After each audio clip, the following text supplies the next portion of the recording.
we got from Mr. Sparber was October 2nd, where he raised, that concern, and then you addressed that concern. So that's correct. Yes. Yeah. Okay. He brought that up. He brought that to me. We reviewed both the bylaws and the resolution with the charter.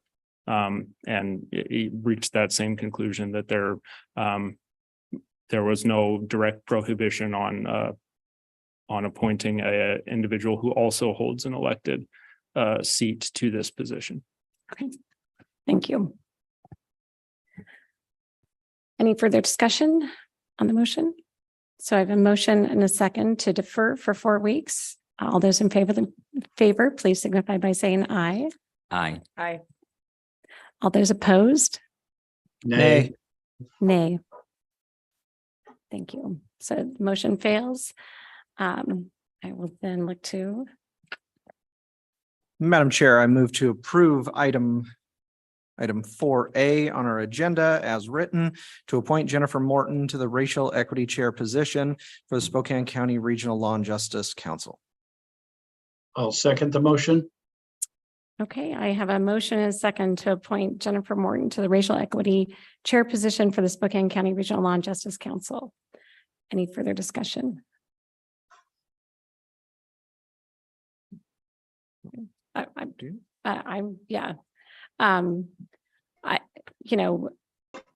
Because of having looked at, having that letter from Sparber ahead of time, regarding the legality of her being an elected official or not, that's why I don't see that as part of it. I've actually worked with Jennifer Morton on the Impact Mitigation Fund for the Spokane Tribe. And she's been great to work with out there.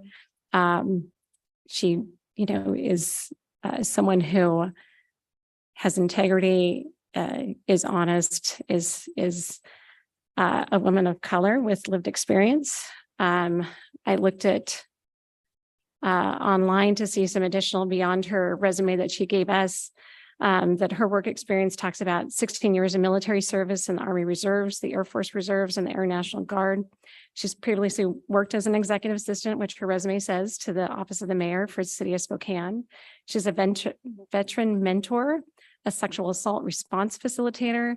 She worked at has volunteered at Rogers High School as an anti-bullying after-school program. She Special Olympics volunteer, Spokane Community Court volunteer. So I think she's got the experience that I think she would be great. The position has been open since the committee was reestablished, I think, in September 15th, 2022. So I'm appreciative that she's been willing to put her name forward for this position. And so I will be supporting her position. I think Jennifer will do a great job. There's been some publicity around a letter that had come out from a local organization that, quite frankly, was not helpful and was quite unproductive in this process. The structure of this committee was changed. SRLJC was restructured, and one of the biggest things we did about that was we took the county commissioners off that board. We downsized it to keep experts on this committee, but then we also kept the 3 community positions. So there was that community voice. That community voice now represents a larger percentage of the vote on that board. But we're looking for people that are willing to work to improve our criminal justice system, not abolish law enforcement and jails. And I think Jennifer is going to do a great job moving our community forward on that council. Any further discussion? Yeah, Madam Chair. Commissioner French, go ahead. Yeah, I just wanted to weigh in support of the comments that were made by you, Madam Chair, as well as Commissioner Kearns. I know Ms. Morton and more of a lady of incredible integrity and contribution, a hardworking individual, and would just point out that she was a member of Community of Color long before she was a member of the Airway Heights City Council. And so I think she's going to be a great addition and somebody that I think will work to find solutions. So I'm grateful that she's applied, and I'm happy to support her appointment. Commissioner Waldron. I just wanted to comment that while I was not here on the Board of County Commissioners when changes were made to the Regional Law and Justice Council, I know that there were some community members that were unhappy with those changes. And this week I did speak with a couple different community members who wanted a chance to be able to apply again and are very protective of those 3 at-large seats. There's only 3, community voices that are on this group now. And this particular position, if you read the description, is seeking out, again, Ms. Morton has a very broad experience and I appreciate her applying. This position was particularly seeking out folks who might have been justice involved and looking for broad representation that didn't duplicate other positions on the board. So again, I'm disappointed that we weren't able to allow others to have a chance to be reviewed, especially with 2 new commissioners this year. So unfortunately, I will have to vote no because we weren't able to give more time to review other candidates. I do just want to point out something just for our audience's information. The 3 community seats that exist on the SRLJC. One is, as the one we're appointing to today, to represent communities of color. Another one is a victim's advocate. And the third one is a justice involved individual. So there is an individual that sits on there who has been formally incarcerated, just to make sure there's no confusion around who those individuals are that currently serve.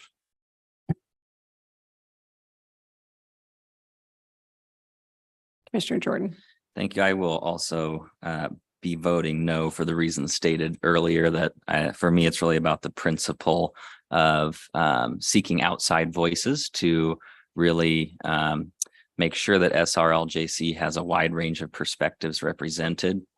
In looking at the bylaws, currently, there's a position that says a representative of the city legislative authorities to be selected by the city legislative authorities. And to me, the Airway Heights City Council would be covered under that. The 3 at-large positions are called members in the community. And I agree, the description that Commissioner Kearns gave, to me, it would be most appropriate for those to be filled by people who are not elected officials.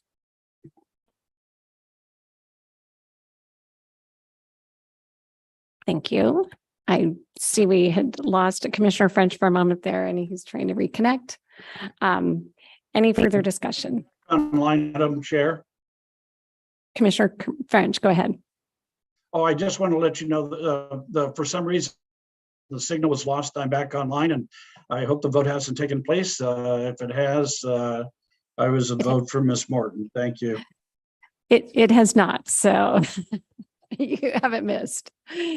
Okay, I have a motion and a second for item number 4A as presented on today's agenda. All those in favor, please signify by saying aye. Aye. Aye. Aye. All those opposed? Nay. It passes 3-2. Thank you. Okay, so we have a full agenda for continuing from this morning. So let me get to that area. So I think we're going to reconvene at 2:30, which gives us about 10 minutes so we can sign our paperwork. So we will just take a little break. So Mr. Chase, thank you very much for being here. On our printed agenda, we have it starting at 2:30. We will stay in this room. And I believe we have from 2:30 to about 4 o'clock. And then we have a couple of executive sessions after that. So we will stay here and we will do the rest of our meeting. Yes, it's a continuation from our morning meeting. So we will continue that at 2:30. So we'll just take 10 minutes to take care of our paperwork. Thank you all.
Okay, welcome.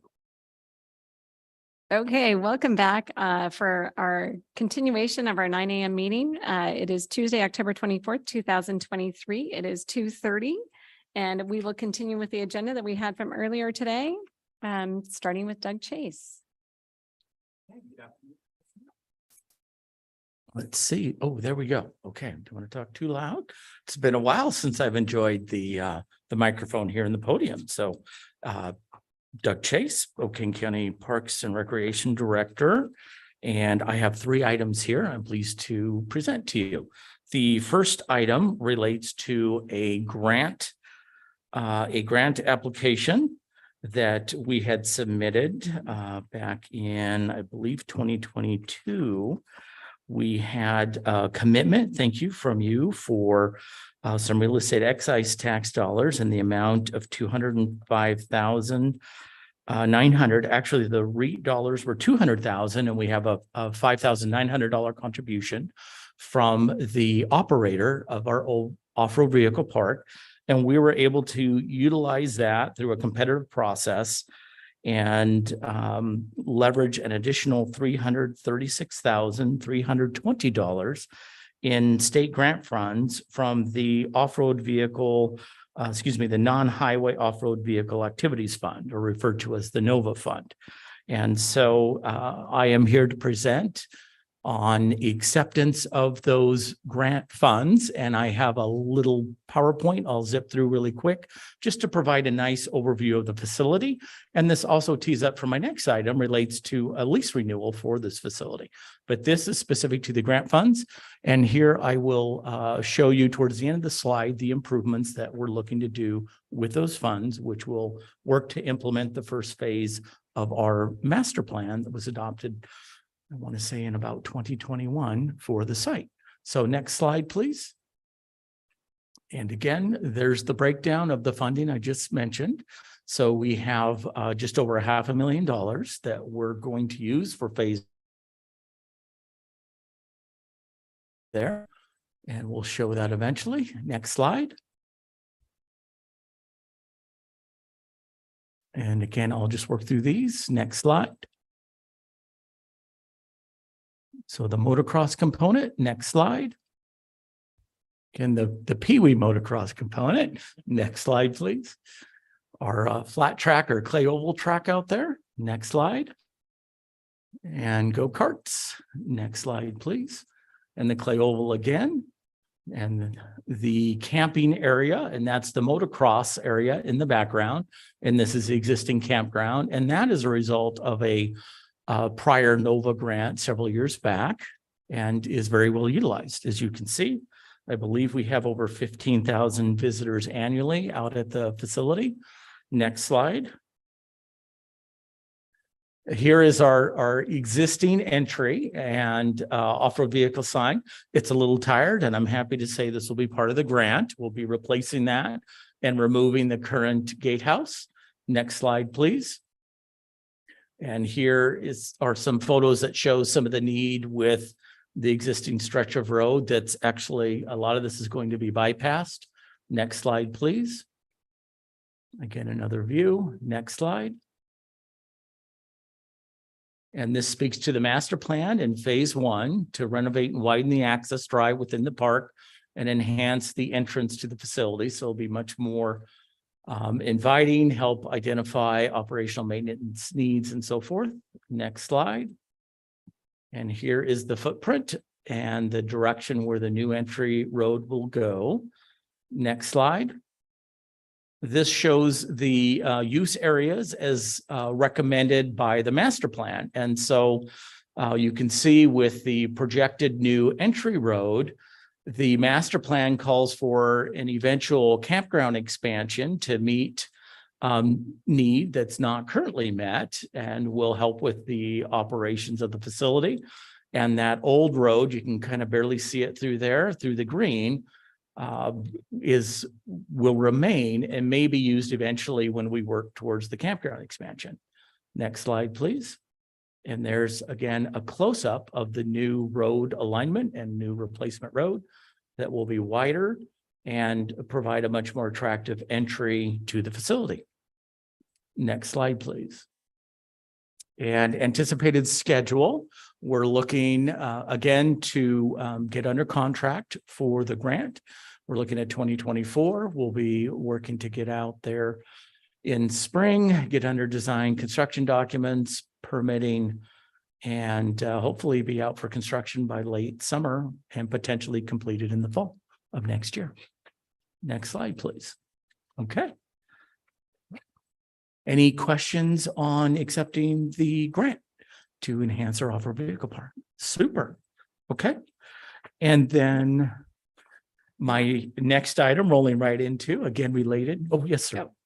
I'll just throw in it. So again, state funds for the 336, Mhm. the roughly 200 from the county is coming from. Yes, real estate excise tax. Okay, thank you. Okay.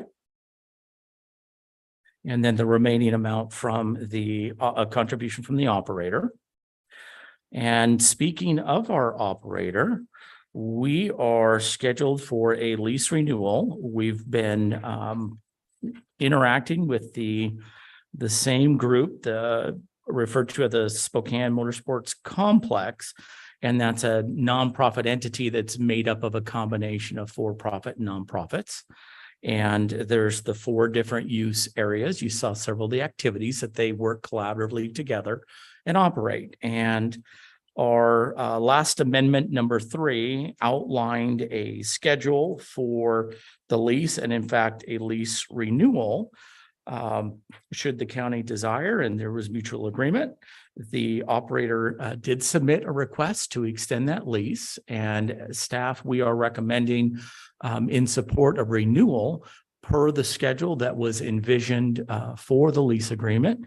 And the resolution before you would effectively agree to extend it for an additional 5-year period. It would start officially here, I believe, in December of 24, January of 24, and would extend through 2028 for that 5-year period. Any questions on the lease agreement? And there's a fixed fee you can see in a schedule where that goes up a little bit each year as it has over the prior period. And we are anticipating a potential renewal or update within that time frame as we work to implement the master plan and different elements of it. But we are working well with that group. They've been very supportive and helpful. And we're pleased to be able to make some of these improvements to the facility that should help them continue to be successful. Very good. Any Okay. questions for Doug? Okay, That's and all I right. will Thank you. move to my third and final item I have for you. We'll have Ron. Perfect. Okay. And this is maybe a familiar graphic.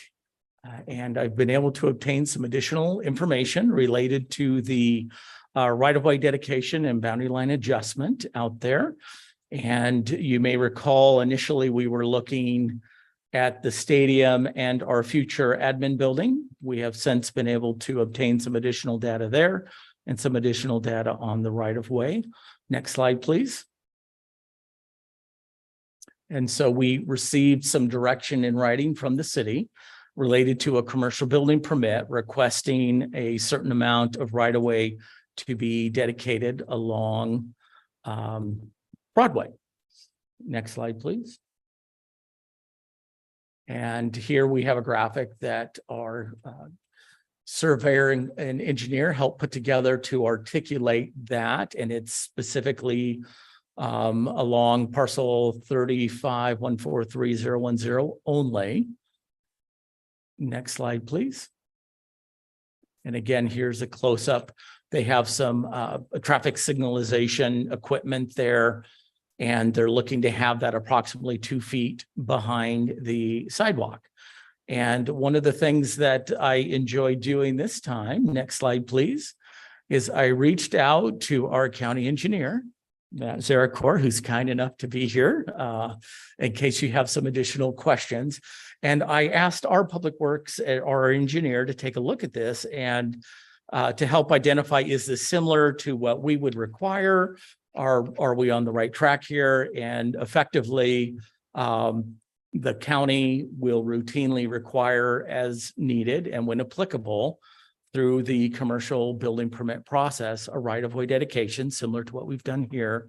And Matt did have a chance to take a look at, and this is very consistent with what we would require if the shoe were on the other foot, if you will. So there's a comfort level there.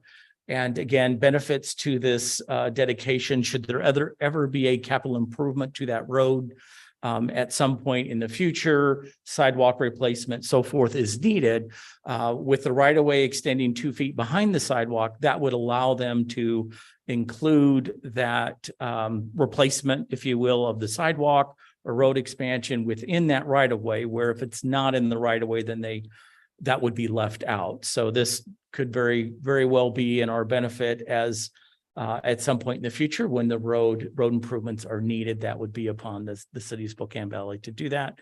And of course, it's helpful to reduce liability to the county when in that we have a portion of the road on our property outside of right of way currently, and this would address that.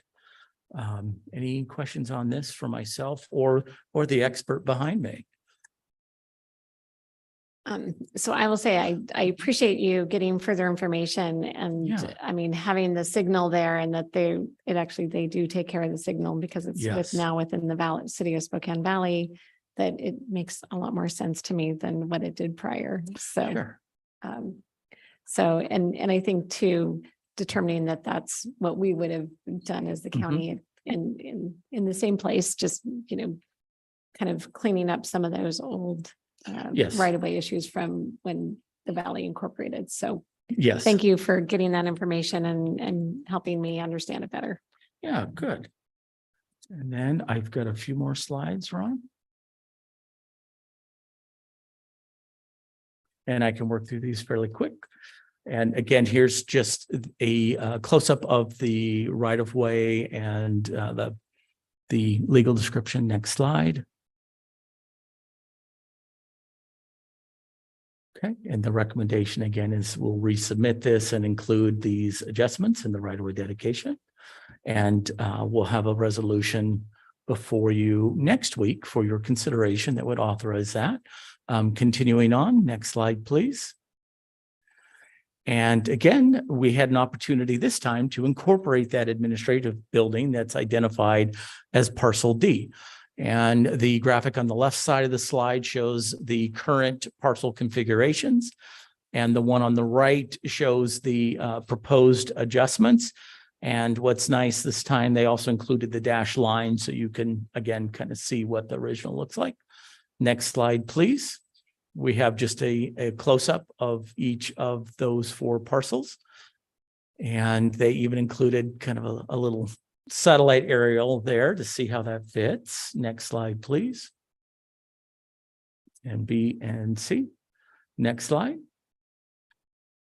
And again, here's a close-up you can see of the future administration building, which if you've gone by there, we have just wrapped up the cleaning and removal of a lot of the overgrown growth there. It's fabulous. You can see in there and it looks great. So here we're just looking again to adjust that parcel to incorporate the grounds and the access and no longer bisect the building, which would be problematic for permits. So you can effectively see the before and after there too, only with the satellite footprint. And next slide, please. And that's it. And happy to answer any questions. Any questions for Doug? Okay. I'm not seeing any. Look at Great. that. Well, and we hope to have, again, resolutions for all 3 of these items on your agenda next Tuesday during your legislative meeting, and we appreciate your time. Great. Thank you very much. Thank you very Appreciate much. it. Okay, Mr. Chesney.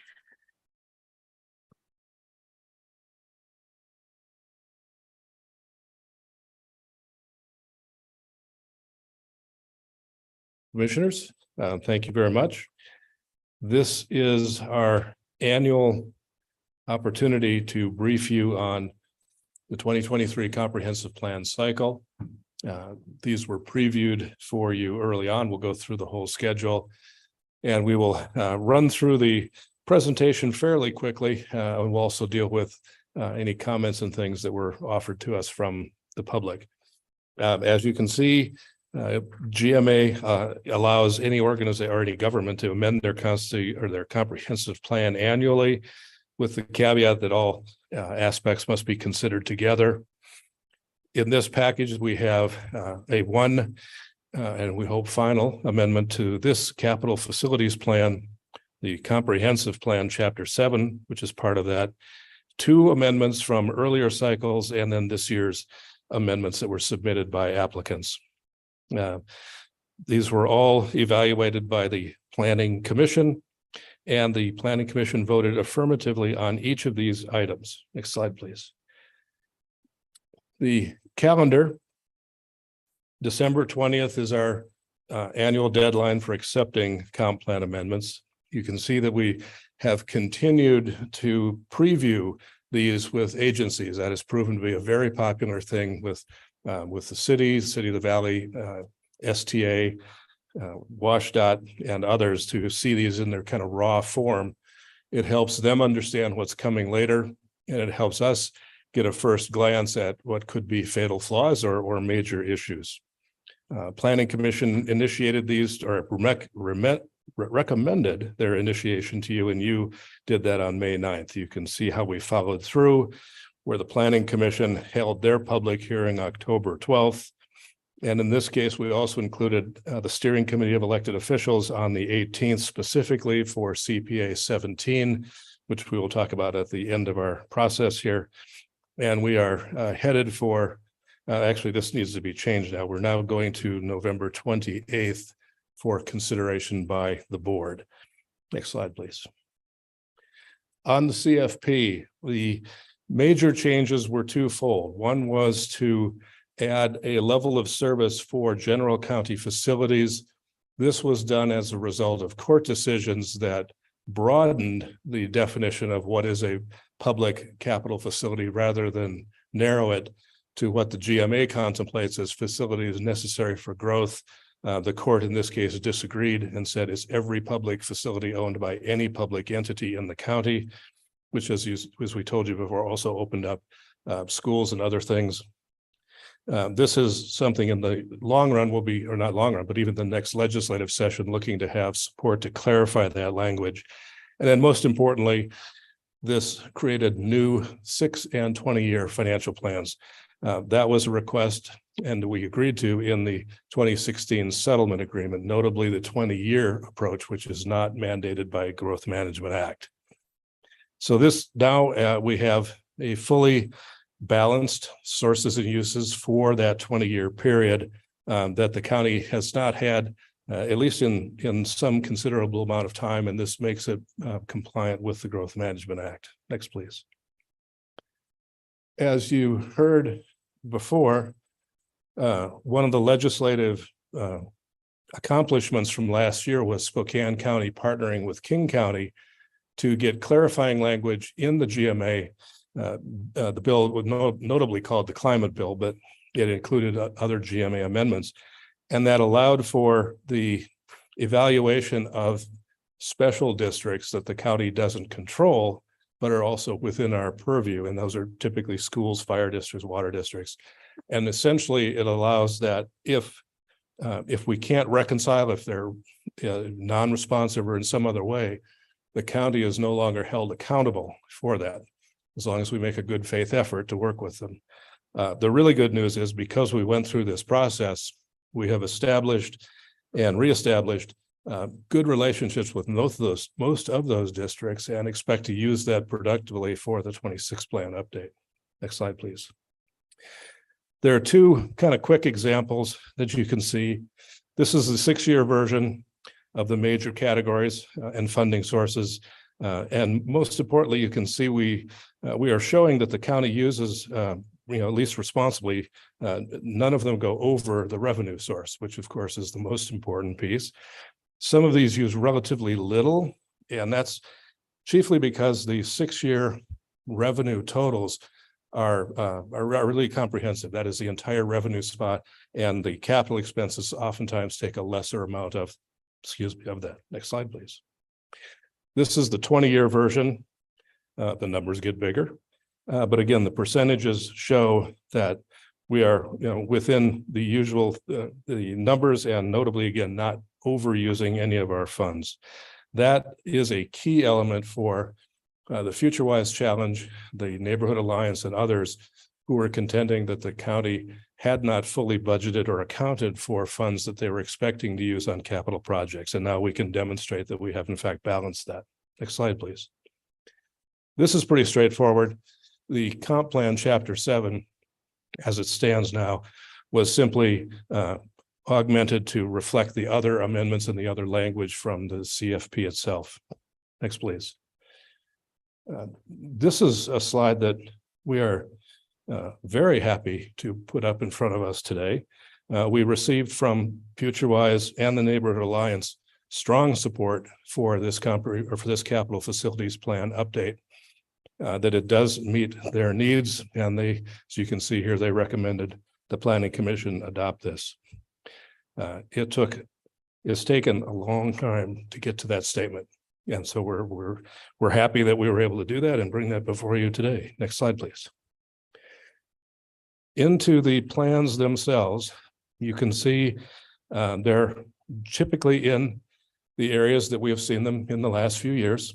The northern part of north of the city of Spokane, the Meade area, and certainly the West Plains, and one on the Valley UGA to the south. Next slide, please. These are there listed out as in most years, from very small, 1.5 acres, up to roughly 38 acres plus the 88-acre Comp Plan 17, which we'll talk about at the end. The first two, or the top two, are those that were remanded by the Growth Management Hearings Board, which is CPA 416, and the one you heard last year, which is CPA 222, continued into this year. And the others are fairly straightforward. You can see one distinction, though, from the past. Only one of these new ones was moving from light industrial into a residential category. All of the others were increasing residential density. And so that's, in one way, it's less controversial, and in some ways it provides more heartburn for nearby residents. But it's a slight change in that there's not so much residential or industrial land. Next, please. County Code offers 6 criteria, has that, and any request for an amendment must meet at least one of these. These, because comprehensive plan amendments come with a concurrent zoning change, the zoning code criteria are used as the benchmark to start an evaluation. Next, please. All of these went through SEPA. They were circulated. Comment deadline was in August. Comment and appeal period has ended, and no SEPA appeals were filed, which is also very good news. Next slide, please. We're putting this up front because it's important in the kind of broad sense. Your role is to look at comprehensive plans as a whole, as a composite. And what we've found, we did something a little more rigorous this year. We completed a separate chapter on concurrency analysis and cumulative impacts. And what we're showing, bottom line, is we're showing no degradation of levels of service, and that the county can afford to support all of these amendments. We put up a couple of examples here. First one is wastewater. You can see the site-by-site details from each CPA, the impact they're having, and we also broke it down by which particular facility is being used in this case. Next slide, please.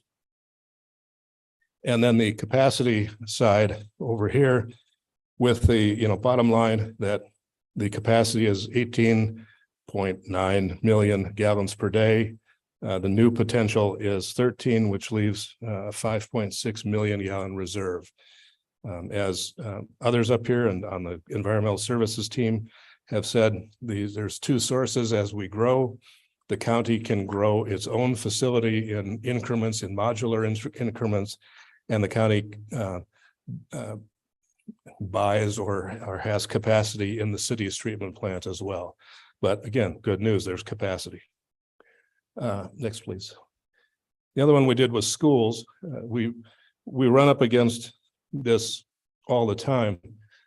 Last year, we put in front of you an amendment in the concurrency section of the plan to move schools from an indirect to a direct concurrency. That's a fairly ambitious step in that as an indirect concurrency, they have to be accounted for at this planning stage. What we learned is schools don't plan the way we do. They work in a different way. And it's harder for them to react to these plans when the plans themselves are somewhat nebulous. Oftentimes we make assumptions that a comprehensive plan is going to look like a plat that might have 50, 60, 100 lots on it.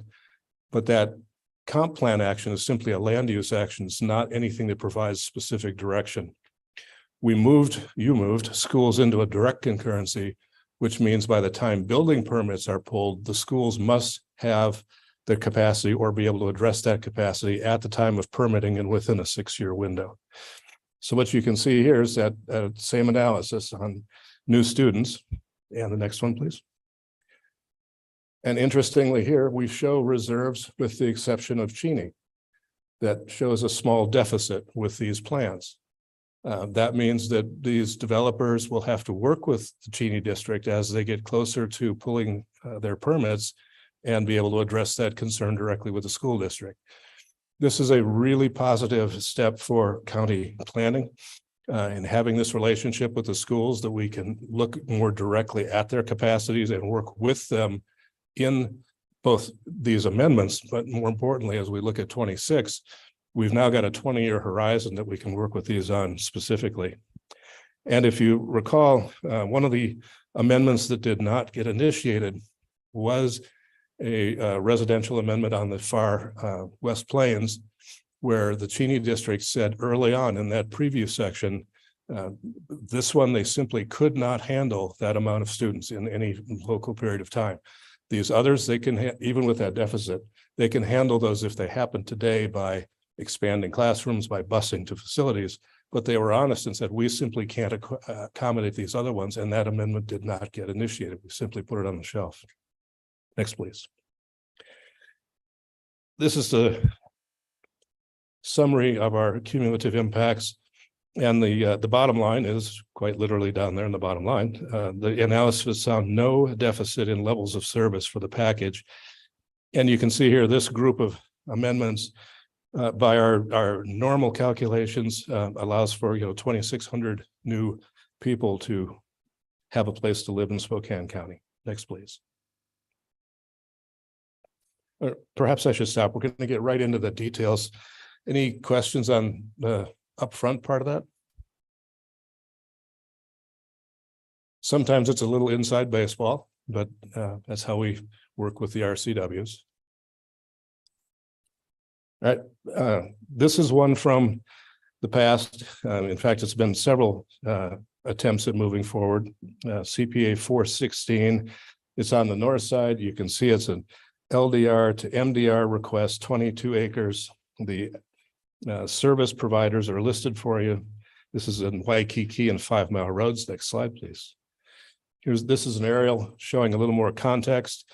You can see this is partially contains the Avista transmission corridor that runs through and then crosses Waikiki. Next slide, please. Here are the basic criteria for this. These are out of the comprehensive plan.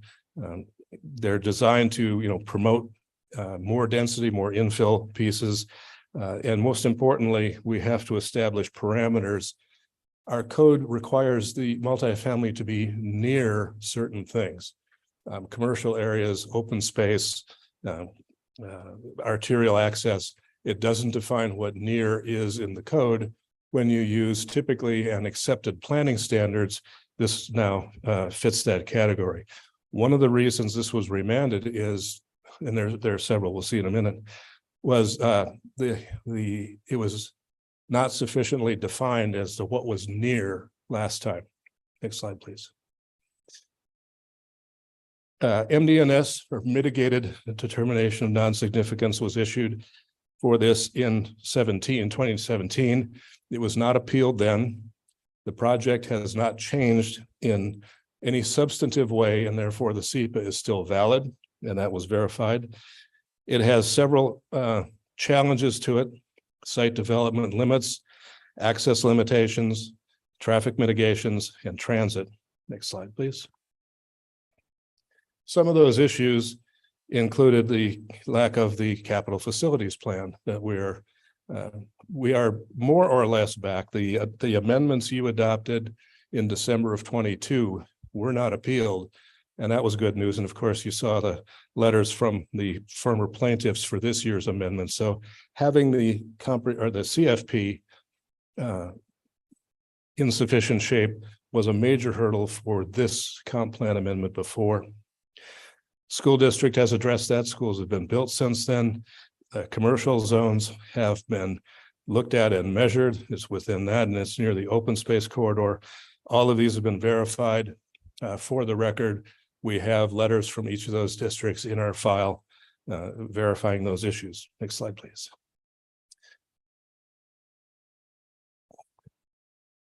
And here's the other GMHB issues.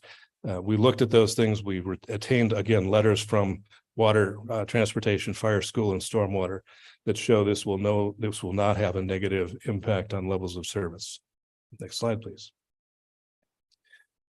FutureWise commented that they would prefer the area retain its low density residential characteristics.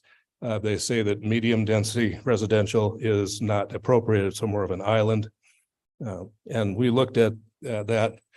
And if you consider the bigger context, there's several things you can see in our comments here. Single family homes are simply not likely to develop underneath that transmission line. That's not the most desirable place for ownership of property, whereas multifamily can be designed to fit in there. And also the commercial nature of multifamily construction means you can mitigate some of the issues of the overhead lines themselves. This is fairly near Whitworth University and provides a nice housing stock for students, for staff, potential faculty. And as you've seen, and certainly we have seen, there has been significant demand for development around the university, including converting half-acre and 1 acre lots from single-family projects into 3 or 4 lots, each of which have a duplex or a fourplex, and each fourplex has 3 or 4 bedrooms. So you end up with a 1 acre lot that had 1 family on it in a historic sort of farm setting, and now a series of properties on that same 1 acre that might have as many as 60 or 70 bedrooms. And that's a fairly significant increase in density, and certainly shows the demand for a project like this. Commissioner. Are there any rules at all around housing?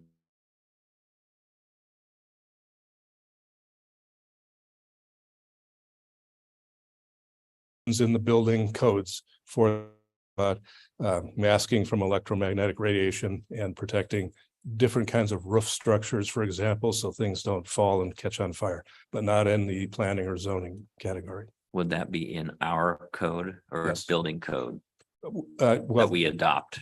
we adopt. Where does that rule come from? It would be in what's called the International Residential Code, or the IRC. The I codes, the international codes, are looked at by the State Building Code Council and often adopted to whole. Our council has made some, or the state council has made some changes lately, but we haven't seen anything about this. They've been mostly on the energy side, energy for appliances, not energy for running over the top. So we're not as concerned about the argument that it should stay multifamily. You can see some of the other comments, though. Traffic on 5 Mile Road. As again, this was previously adopted with a prohibition for access and egress on 5 Mile Road, except for emergencies. That remains in place. Wildlife corridor. it's certainly true in that sense, but we didn't find any particular amendment or issue on that. Signage, regulatory, as we say here, regulatory signage will be under Public Works, and it also is a factor of what the site development finally looks like. And then a comment about speed limits that perhaps if Matt were here, we'd hand that to him and say, what do you guys think about this? Next slide, please. Some of the public comments include weight restrictions. Again, that is Public Works. Is the proposed road serving the site public or private? It will be a public road. And they asked some kind of basic questions, and then Fish and Wildlife. They won't comment until it gets to be a project itself. And we might have missed it in here.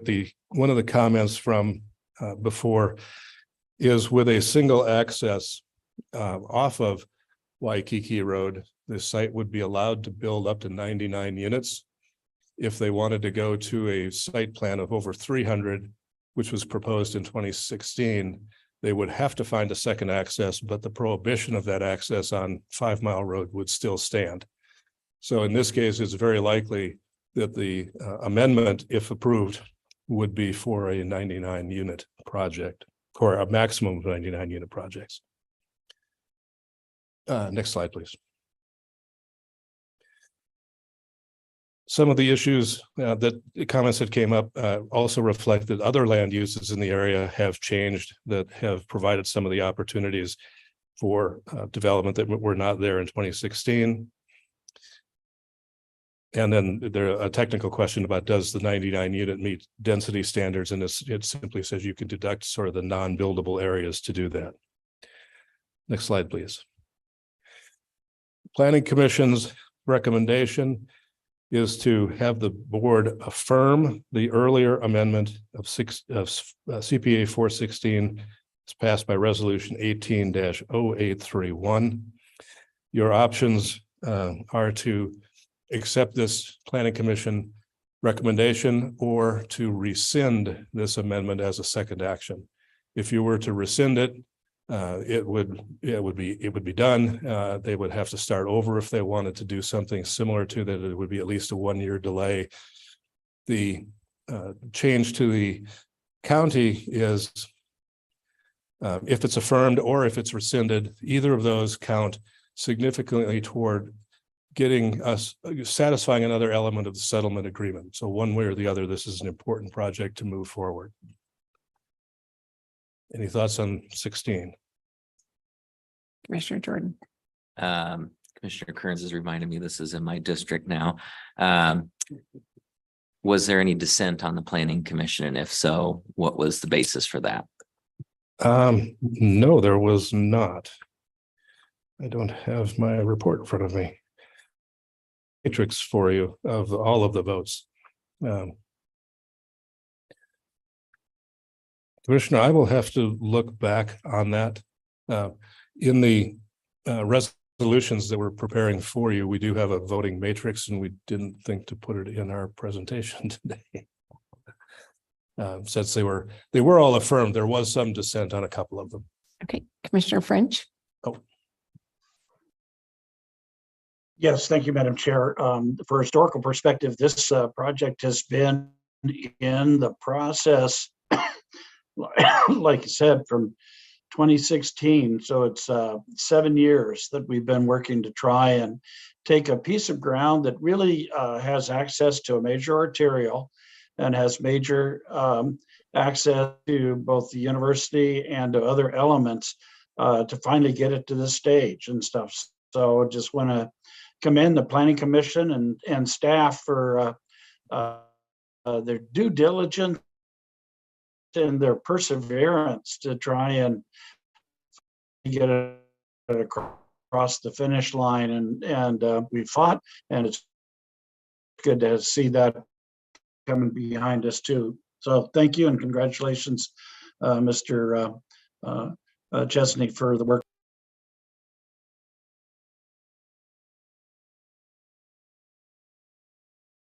Moving on. Thank you. Next slide, please, Ron. This is the second amendment that is from the past. It says CPA 222. You saw this last year as a 108 acre project, moving all of that 108 acres from light industrial to mixed use. As you recall, there was opposition by nearby business owners, particularly on the south near Thorpe Road, and much consternation from city DOT and others about serving what was an undefined but potentially significant residential mass in a formerly planned light industrial area. Next slide, please. This is the aerial context of it. You can see slowly. You can see that the red area has shrunk significantly from the prior year's amendment. And it's, there you go. You can also see the significant wetland that would be incorporated in here as well. The two businesses to the south were those that were most concerned about nuisance issues if they built residential right up to the boundaries of light industrial. You can see in this photo, they have essentially withdrawn that boundary to keep a light industrial buffer on that south side. Next slide, please. We pointed to the 6 criteria for considering of amendments on the code. This meets criteria 1 and 2. Criteria 1 is it's consistent or implements the comprehensive plan and is not detrimental to the public welfare. And condition 2, demand for housing increases in housing, general population growth, market change in the economic and land use conditions since the proposal was assigned the light industrial classification. It meets those. Next, please. As mixed use, there's both great flexibility and also great uncertainty until you really get to a development plan, a development master plan, or a site plan. However, it is obviously within good access for I-90. The transportation system around it on the other side is like most of the West Plains. It's evolving and is reacting to some residential projects that have gone out there. The size of the site still is manageable at 38 acres to have a quality mixed use project. And it's within, in that nearness category, it's within what we call the normal service area for parks. And that normal service area was calculated for the CFP last year. And generally speaking, it's that if a parcel is within 3 miles by road, sidewalk or driving, of open space in an area that has less than 7,000 people, you can, then there's a benchmark. So it's a multi-factor analysis, and this does fit within that. And certainly, as Doug has noted in a previous presentation, with the new 10-acre park on the south side of West Plains, this will be within that context as well. Next slide, please. Here is where things get much more interesting with this project this year as it was last year. In the SEPA mitigations, you can see a fairly extensive list for this project. All of these reflect specific requests or requirements from reviewing agencies on what would be necessary to approve this in their estimation for providing those services. Traffic mitigation is, city, county, and state had issues with those things. And by the way, these are, as they are mitigations, they're all solvable. None of these are fatal flaws or reasons to turn a project down. However, when you add these up and you look at all of them, the applicant did acknowledge this list of mitigations, signed off on that. That does not mean they agree with them. It doesn't mean they approved of them. And the challenge that we have, which is outside of our technical purview, is do all of these mitigations as they're written make for a feasible project?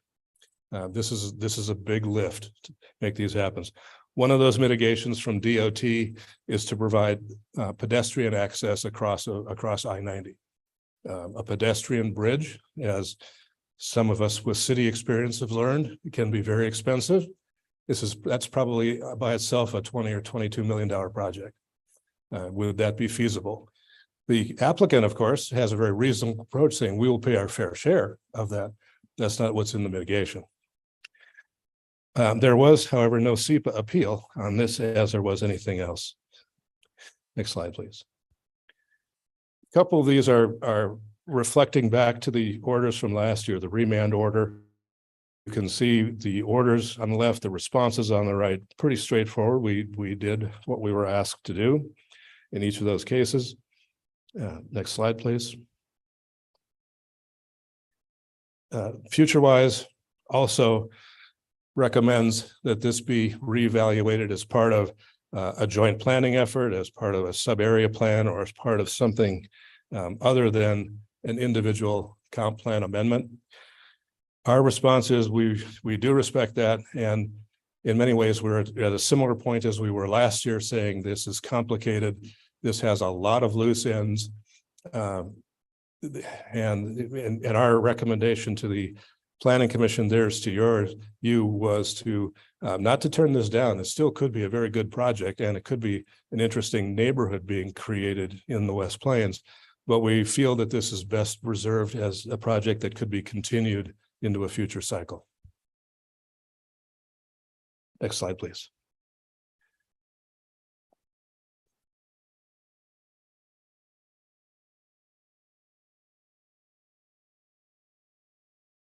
Let's hope that's not a hurricane warning or something.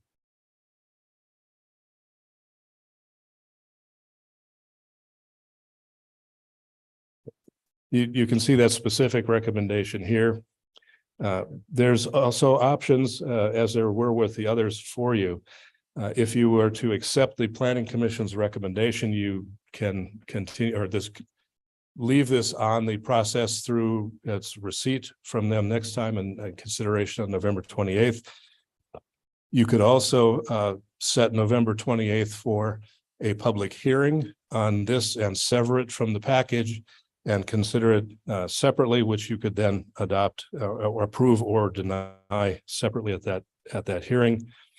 And one of the things that would be recommended is a development agreement that would be completed prior to the approval of the comp plan amendment. GMA doesn't like conditional approvals, and that's a challenge. But this project is so complex in its own way. If we were able to complete a development agreement, which would talk about both the form, it would be essentially like a master development program that would be much more detailed in terms of what would be built, how would it impact the community, the environment. That would then be a contract between the county and the developer, and potentially even multi-party with city and others. The advantage of doing that ahead of an approval would be the conditions that are most important would be nailed down before the plan amendment is done, which would provide, the plan amendment by itself would provide some vesting and flexibility that the development agreement would address. So the choices are, again, if to leave this into the package, or to, if you chose to either accept or deny separately, you would direct us as staff to create a notice for a public hearing on November 28th, and it would be agended and held at that time. Thoughts on O2? Commissioner French. Yeah, thank you, Madam Chair.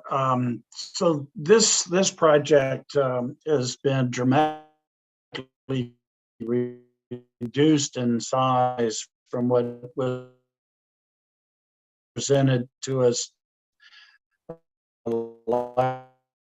adjacent property owners and concerns and stuff. So the developer has dramatically reduced the size of this project, but I applaud him for what he's done and support it.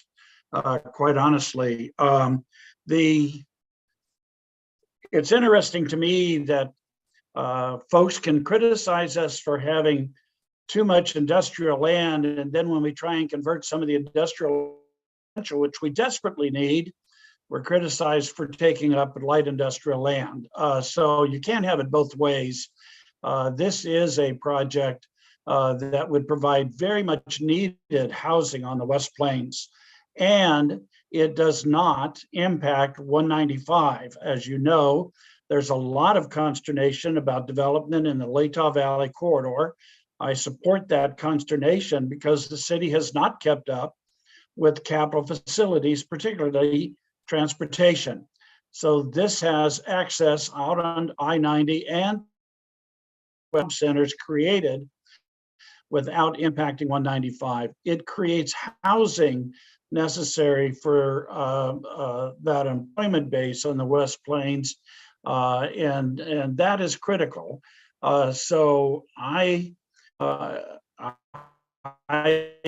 very much supportive of this project moving forward in whatever fashion we do.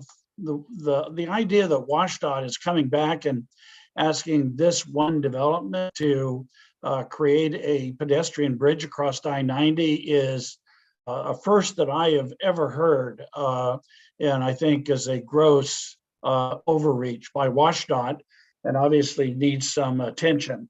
But for all of the right, in my opinion, for all of the right reasons, this is a project that should move forward and start providing very needed housing out in the plains, where we've got literally thousands of jobs being created, but the pace with the jobs that are being created in West Plains. So I'd like to be able to see this project move forward in some fashion. Thank you.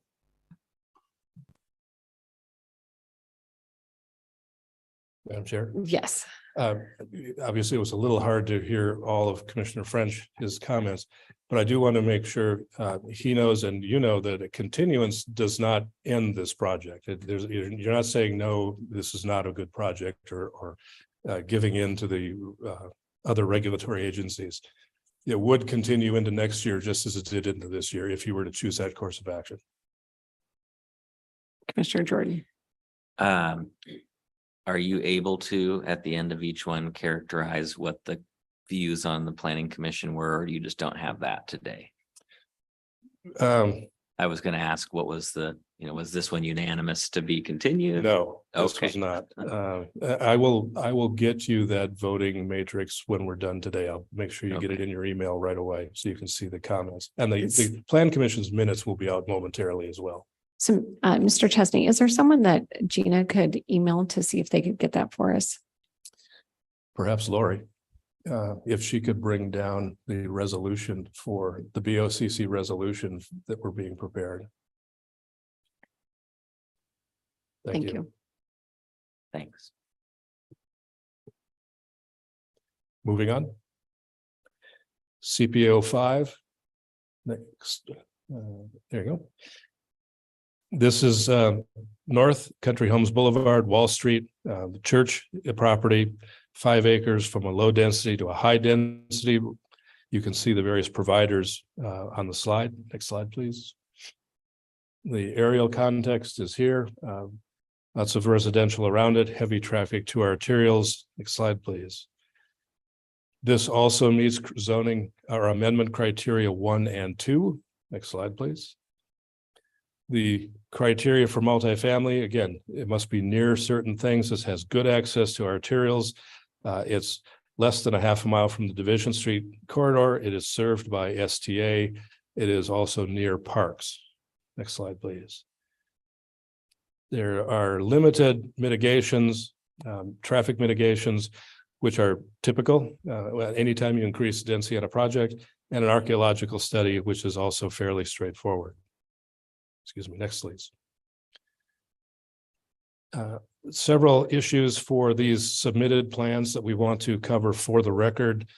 Was it appropriately noticed? Yes, it was. And you'll see this slide repeated, but we'll go over it here. It was posted to the web 21 days in accordance with our public participation guidelines adopted by the board in late 22. It was published again, or it was legal notice was published 15 days prior. Notices were mailed to adjacent property owners and signs were posted on the site. Is it consistent with the plan? Yes. Underutilized plans are always good candidates for that. Is there a taking? No. And this is something you may not have seen before, but a takings analysis is required using the Attorney General's guidelines. And oddly enough, part of this came up in this year's argument with the amendment we were just talking about. If that developer of Amendment 222 was forced into that pedestrian overpass or forced into doing one of those as part of the projects, they could claim that there's a regulatory taking or an excessive excise tax on them that's disproportionate to their impacts. And that would be fought out among the legal team. But it pushed us in the direction of looking at these from a takings perspective. And since this is owner initiated, there clearly is no takings issue here. And does the PC concur with SEPA? And the answer is yes. Next slide, please. There were two comments, both from neighbors. One that was initially opposed, and because they thought it would be an apartment complex. When they learned it would be a 55 and over, they were not so much concerned, or not as concerned. And another one that was, of course, very concerned about multifamily being in the neighborhood. Next slide, please. Quick question. Oh, I'm sorry. Yes. Do we know how many units are currently contemplated No. for the project? No, they drew a kind of a massing diagram that looked like it might have had 50 or 60 units, fairly modest, but they're moving into a high density residential. So there's no upper limit on that in zoning. The practical part is more of if it's truly a 55 and over, you're not likely, you're either going to build something that's 2 or 3 stories with a couple of hydraulic elevators, or you're going to build a giant high rise. And they're showing a fairly low income or a low massing area that frankly fits in. It's not much bigger than the size of the church. And they're planning for senior housing. Yes. Okay. Not assisted living, Mhm. but simply a 55 and older active living environment. The Planning Commission's recommendation is for your approval of this amendment. Happy to take any other questions. Amendment 6, CPA 6, next slide.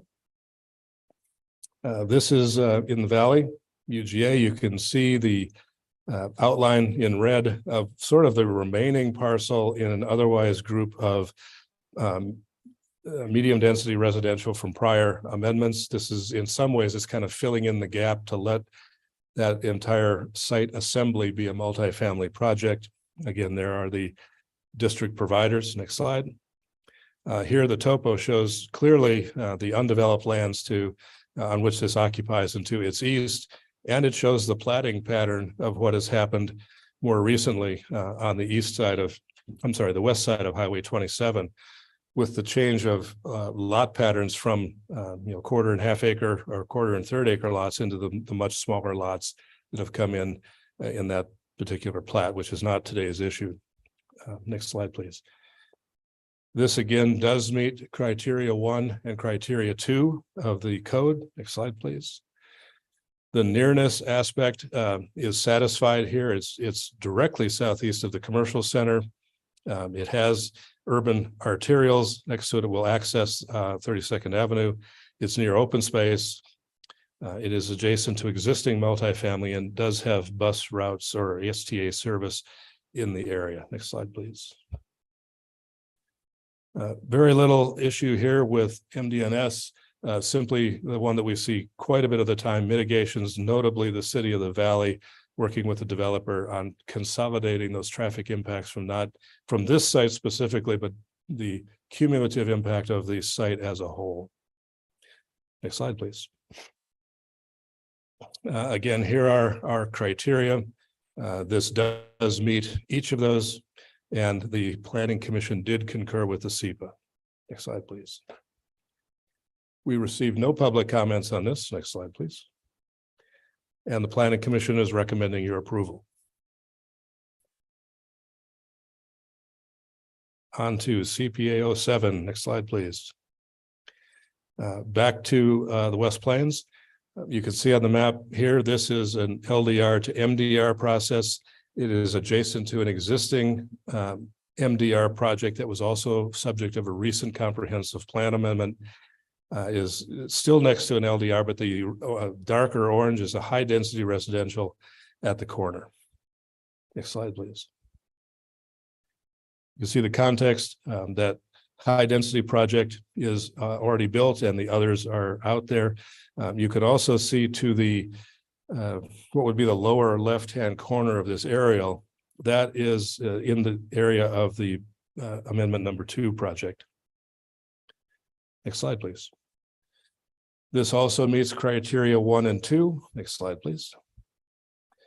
The nearness criteria, it has good access to arterials. It's located near commercial uses about a mile away. It's about a quarter mile from the north, within the normal service area for parks, and therefore meets the standards for multifamily. Next slide, please.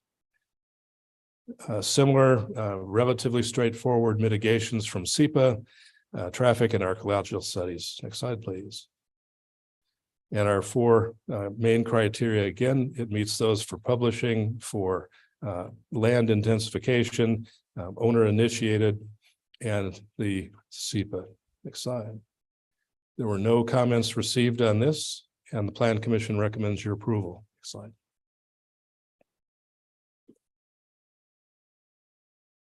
Moving on, number 8.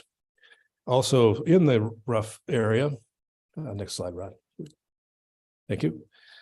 This is the one from light industrial to low density residential, a little under 20 acres. It's important to look both this and the next slide because you can see is attached to currently zoned residential to the immediate southwest of the site and the Aspen Park project to its south. Can you go back one slide for a second? And Aspen Park, you can see, is residentially platted, but it's in the lilac or light industrial zone. This dates to the mid 2000s when commercial was allowed to go into light industrial and residential was already allowed in commercial. So it kind of tagged its way into that. Some of these lands on the West Plains were platted as residential during the light industrial era, so to speak. And then the council or the committee, the commission amended the zoning code again in 2007 to take residential out of light industrial specifically. Let's go on. Next slide and next slide. It meets criteria 1 and 2. Next slide. For low density residential, you don't have that nearness criteria that you do for medium and high density residential, but it shows that it's appropriate in the area where urban services are available. They are available here. There's a City of Spokane water and service area. It is within the joint planning area. Next slide, please. The mitigations, fairly typical for West Plains projects, water and sewer, traffic, the proximity to industrial lands, which is a title notice issue, and the aviation or avigation easements, which require builders there to acknowledge that they're within ACZ 5, which is simply proximity to a commercial airport, and therefore they have to acknowledge potential noise impacts. And they should build their homes with noise mitigation that keeps their interior sound level at 65 decibels or less. Next slide, please.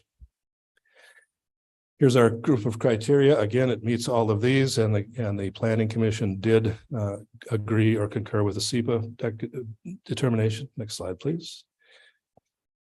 Future-wise, wanted to continue to put this into a joint planning effort or a sub-area plan. The reason I went back to that slide that showed Aspen Park and the others in the light industrial, if you look at this in the context of not knowing that there's an emerging residential cluster out there, it looks more isolated than it really is in terms of platting and policy. So we understand, in a sense, FutureWise's perspective on this, but we also recognize that it's already in an emerging residential area, and that has some positive factors for that. Next slide, please. Planning Commission's recommendation is to approve this plan. Thoughts? Yes. Is there a neighborhood there that's zoned light industrial? I'm just confused by the colors of that neighborhood below. Yes, well, the plat is called Aspen Park. Uh-huh. It's in the city's neighborhood. It would be the Grandview Thorpe neighborhood as a whole. Grandview Thorpe is a pretty big geographic neighborhood, and as this starts to develop out, chances are in the 26 plan, as we work with the city and filling in, or at least planning for those interstitial areas between I-90 and the existing, Eagle Ridge area, that's an area that'll probably start developing its own neighborhood character. But it's currently light industrial under the neighborhood right below it. Yes. But it is Okay. platted, and if, I don't want to go too far back, but the plat that is north of 57th Avenue and below the subject site, that has been mostly built out. The lots south of 57th Avenue are. On this, I did get the list of votes on this one.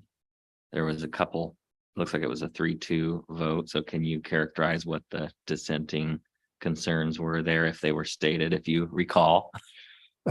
If I remember, it was mostly due to city water and sewer issues or simply not being included in a more detailed plan. We will look at that as well. Like a coordinated plan with Yeah. the city.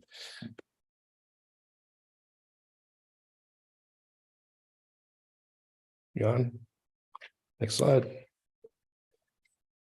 Number 11, on the north side off of Hastings, south of Farwell. This is again, in a sense, an infill, a last piece of a LDR with some HDR, one of which was done last year, and this emerging corridor has been, as they say, densifying, not my favorite word, but somewhat accurate, over these last few amendment cycles. You can see the providers there. Next slide, please. And you can also see on the aerial that some of that multifamily has in fact been constructed. So this would be fitting into that context. Next slide, please. It does meet the first two criteria of the zoning code. Next slide, please. And in the nearness categories, all of these sites on Hastings and Farwell have good access to arterials. They're near the commercial areas. Transit service exists at the Park and Ride and others. As we call it, an emerging neighborhood of integrated housing types. That's the changes that are happening there. And it is within good distance of a park or parks and open space, including schools. Next, please. Challenge here is the same as we saw last year. Irrigation District 3 had a challenge in providing domestic water service in the area.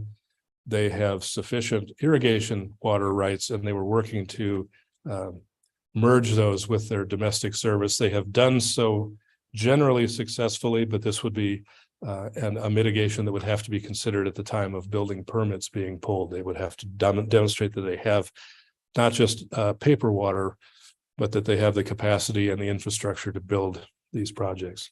Next slide, please. This is our group of 4 criteria. It meets all of them, including the SEPA registration. Next slide. Comment from someone in the neighborhood, traffic and noise, lowering of property values, and the traffic review was completed, did not find any obvious deficiencies. And we also note that HDR zones have fairly substantial landscape and buffering requirements when they're adjacent to single family or to LDR zones. Next slide. The Planning Commission recommends approval of this amendment. Moving on, CPA 12, next slide. We're getting close, promise. Again, north side off of Mill Road, you can see the 2 parcels being assembled in the midst of an otherwise low density residential environment, a little bit of mixed use to the south. The mixed use in that immediate triangle has not been developed, but you can see the providers here. Next slide. You can see the general nature of the undeveloped site wooded with almost like a commons area to its immediate east next to the neighborhood. Next slide, please. This does meet the first two criteria of the zoning code. Next slide, please. It has good access to arterials. It's near mixed use and urban activity centers. STA does not provide transit to here, and it's about a half a mile from athletic fields, and that would put it within the service area of parks. Next slide. No issues here other than an archaeological survey for prior activity. Next slide. It does meet our 4 major criteria, and the Planning Commission did agree with the SEPA. Next slide. Comments from the neighbors. Too much of an increase in density, and we put in here the goals or from the comprehensive plan itself. One of which we highlighted in bold is integrated into small scattered parcels throughout existing residential areas. That's not inconsistent with the action that this board took now 3 years ago to recognize the emerging housing emergency and move the LDR zone from a maximum of 6 units to a maximum of 8 and potentially 10 if you use duplexes and other things.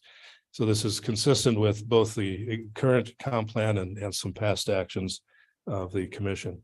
Mead Schools, they commented and identified no detrimental concerns. Next slide, please.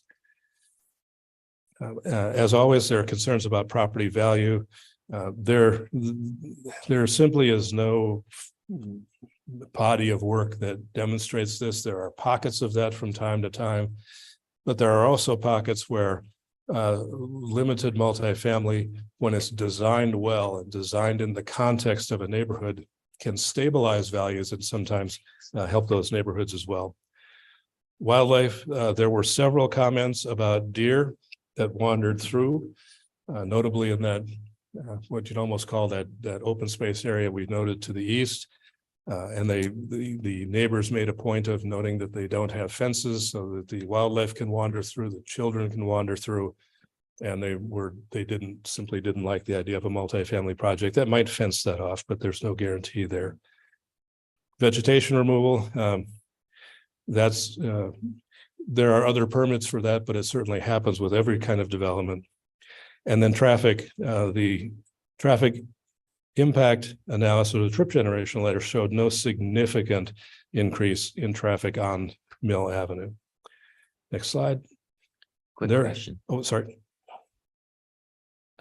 When you present comment wildlife concerns, does that mean, I guess we can't tell either way if one person said that or 100 people. Do you have any sense of scale on some of these comments? There was one individual who made a fairly robust comment about that, and then there were 2 others that both nodded and said, yes, we agree. Okay.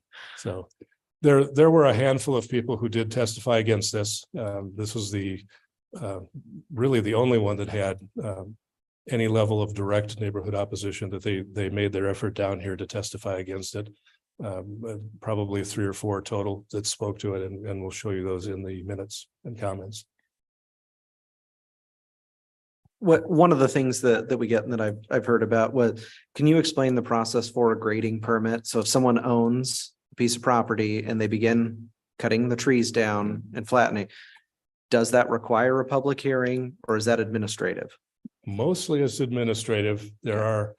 In some cases, there are tree harvesting permits, but probably not on this scale. This is relatively small. So that's just something someone would come in, apply for, and get it at the counter. Yes. Thank you.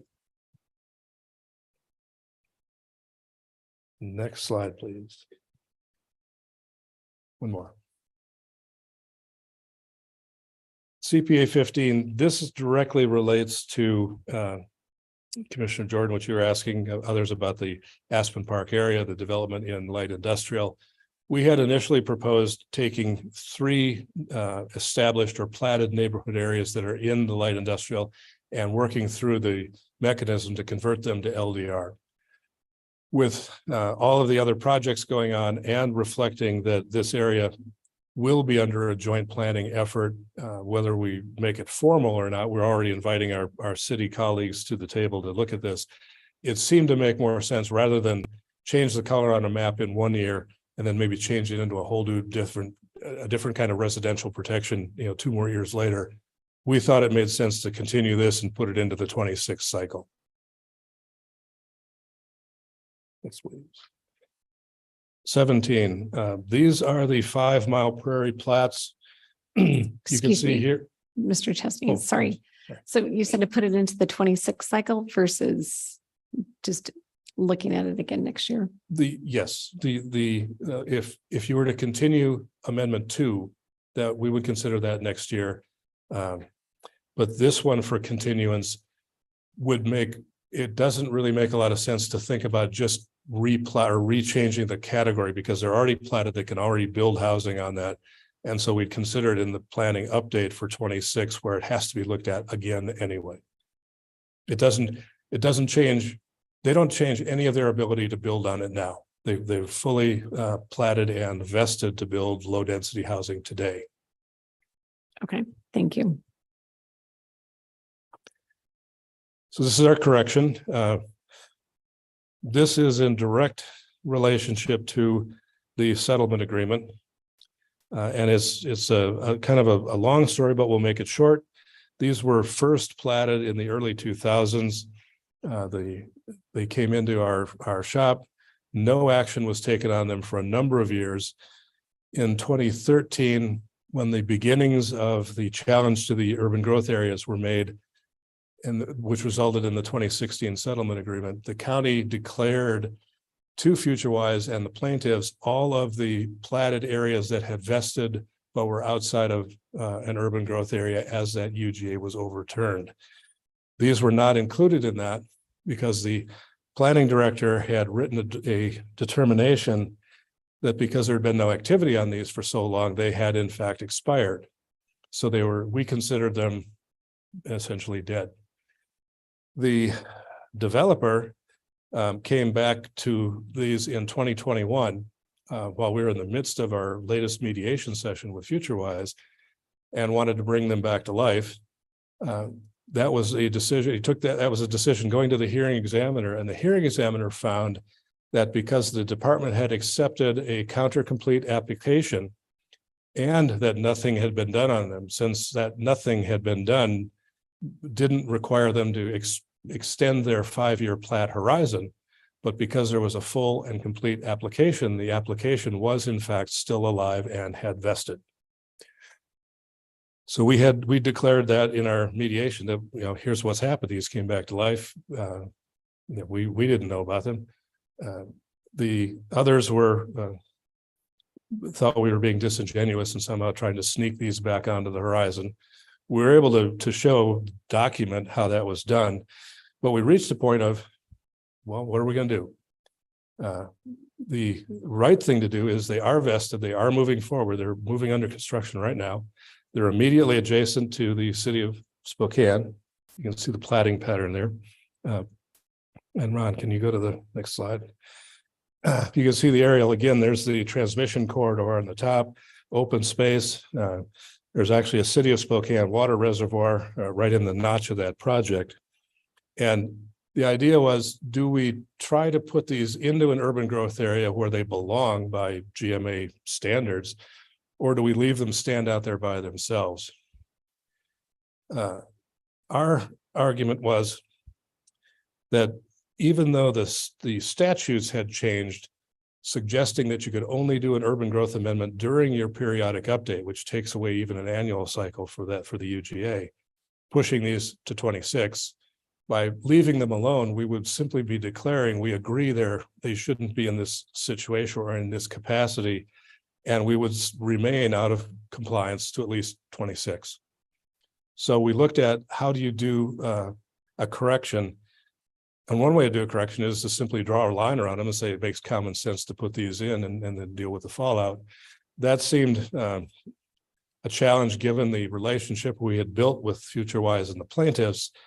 So we looked at a population shift and a geography shift, because that way we're balancing the population that is in the UGA today, and we're not increasing the land area of the UGA at the same time. And those were those were the conditions in the settlement agreement, that if you did a swap, you had no net increase in the urban growth area. So we looked at two things. Next slide, please. One is population. We found 5 parcels, some combined, that had population allocated to them in the 2016 urban analysis, or the land quantity analysis. That means when you're looking at how much land you have available to develop in that 2016 horizon for the 2017 and 2020 comp plans, you have to assign a population based on density, based on development patterns. All of these had population assigned to them, and at the time were privately held.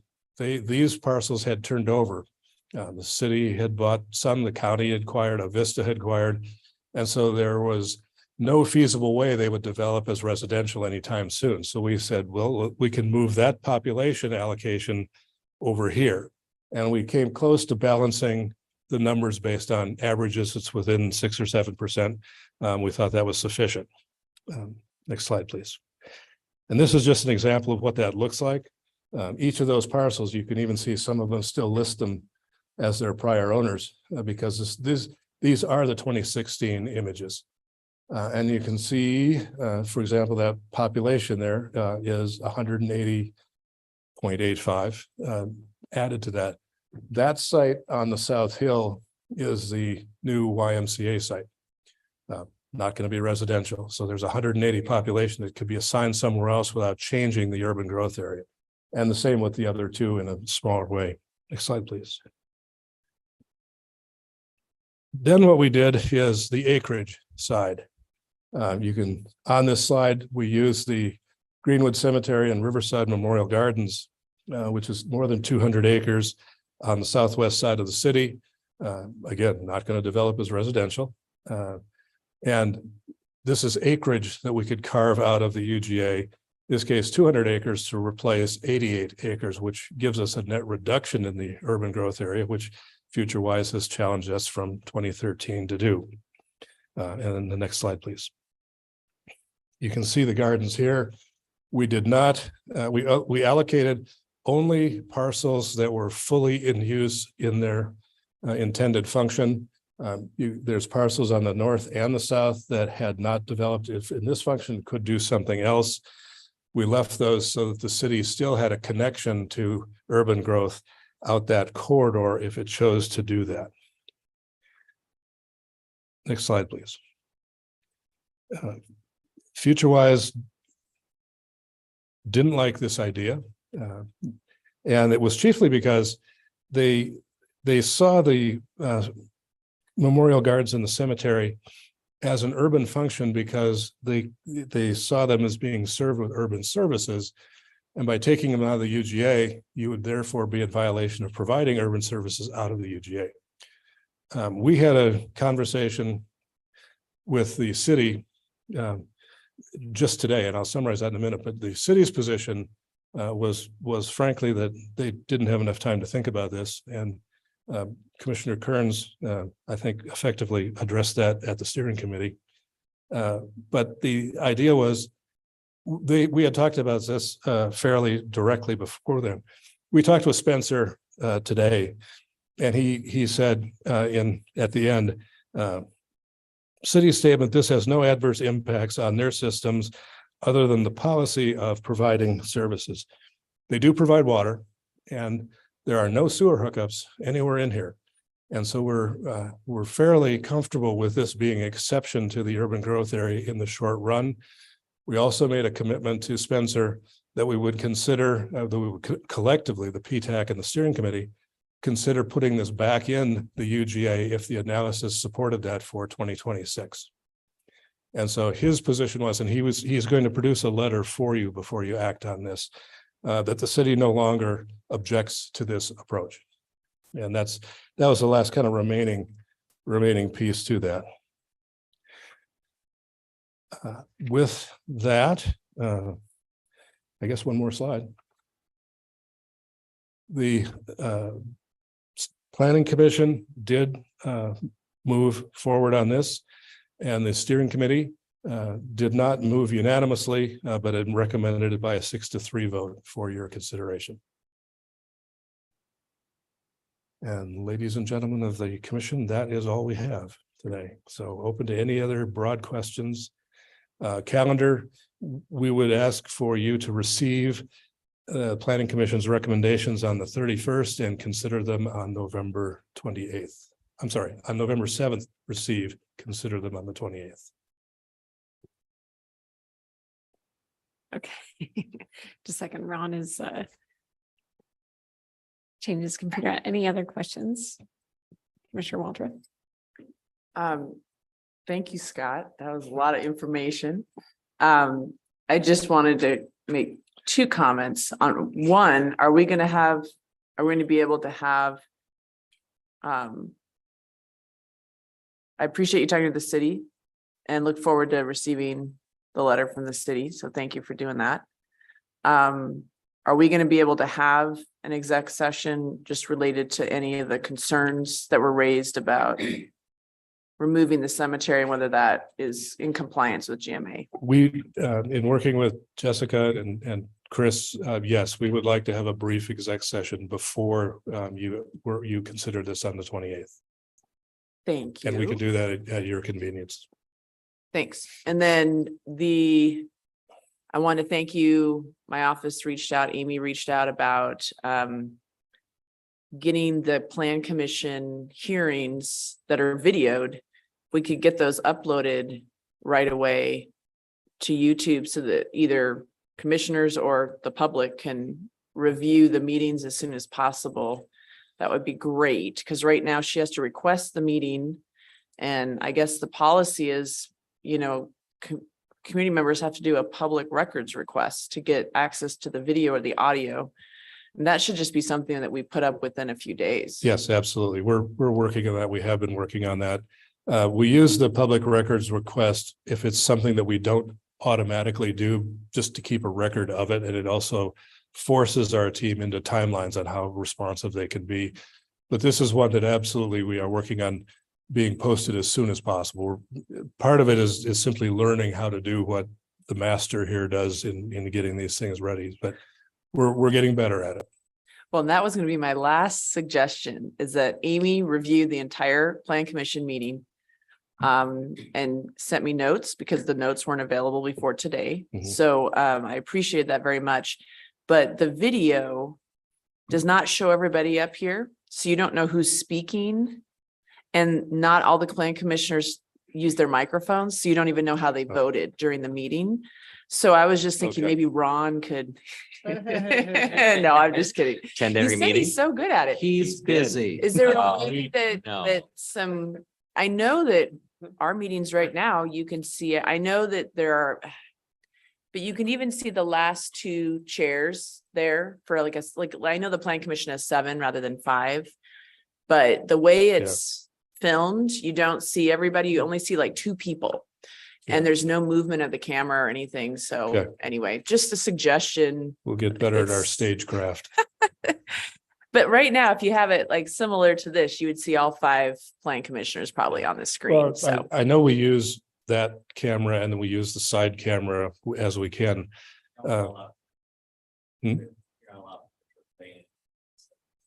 Yeah, so they should be the same settings as these, right? we don't touch the cameras. We only use the director's box over here. But point taken, we don't know that when we're standing here. So I would review, just if you and your staff could just review some of the videos, because I've been watching them. It's very difficult to know what's going on. So, Point well- taken. we'll just keep doing better. But I appreciate you getting those uploaded to YouTube as soon as possible. That would really be helpful. But Thanks. Question. So the process would be, we would receive the Plan Commission recommendations early November November 7th, and then consider them. Would that be a public hearing? only if you choose to change or act on the planning commission's recommendations in a different way. If you were to take amendment 2 and wanted to approve it instead of continue it, you would direct us to create a public hearing on November 28th in addition to the public meeting, and separate that from the agenda, leave the others on the consent agenda, just accepting the planning commission's recommendations. If you want to do anything else, you have to hold your own public hearing, and we would have to notice it by the 13th. Okay. But you will be able to receive those recommendations and the findings of fact and everything else. You'll have those for the resolution to receive and set on November 7th. And that will include the public comment that you've already received. Okay. Okay.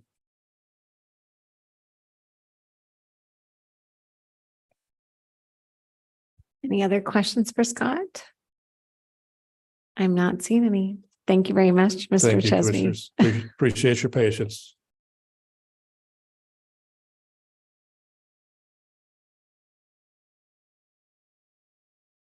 Okay, Mr. Simmons, I believe we have a few miscellaneous items and we have a couple executive session items, so. Correct. So the commissioners wanted to continue their conversation on the federal lobbyist RFP from yesterday. And then I know there was some discussion this morning on the commerce right-of-way grant that was issued, and they have a due date of tomorrow. And so George is down here to share some of what his understanding of the latest is. I believe last week the commissioners had requested and were supportive of taking the remainder of the dollars that hadn't already been under contract with Commerce and use them for seed dollars for a future regional homeless authority. So George has some updates on those. So in either of those orders, whichever you all prefer. Yeah, George, we'll let you go first since you're here, and I know Victor's up there as well, so.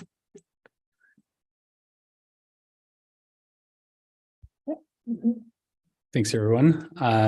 Ron, sounds like you're a hot commodity. So the update that I have for you is regarding the conversation we had last Tuesday, as Scott had mentioned. Since that conversation, we had an opportunity to meet with Commerce last week, we being the city of Spokane, the city of Spokane Valley, and then Chris and myself. In that meeting, we did bring up that as a possibility of using this as potentially seed funding for the regional authority. Kim McCollum from the city, she had mentioned during her briefing to city council yesterday that she had reached out to the regional committee, Gavin and Rick, and asked them about that and to see kind of what their interest was, and communicated that they weren't ready for something like that at this point. So Eric Finch, Kim McCollum are working on behalf of the city of Spokane to be able to just kind of piece something together. They've got a handful of ideas. They've got some feedback from some of the different stakeholders, the stakeholders being those entities that are already under contract with Commerce for these right-of-way funds. So Volunteers of America, Empire Health Foundation, Catholic Charities. There were a few others that submitted some potential ideas. Family Promise and the Salvation Army had submitted some different ideas for consideration. Right now, I don't know exactly what the city is going to submit tomorrow.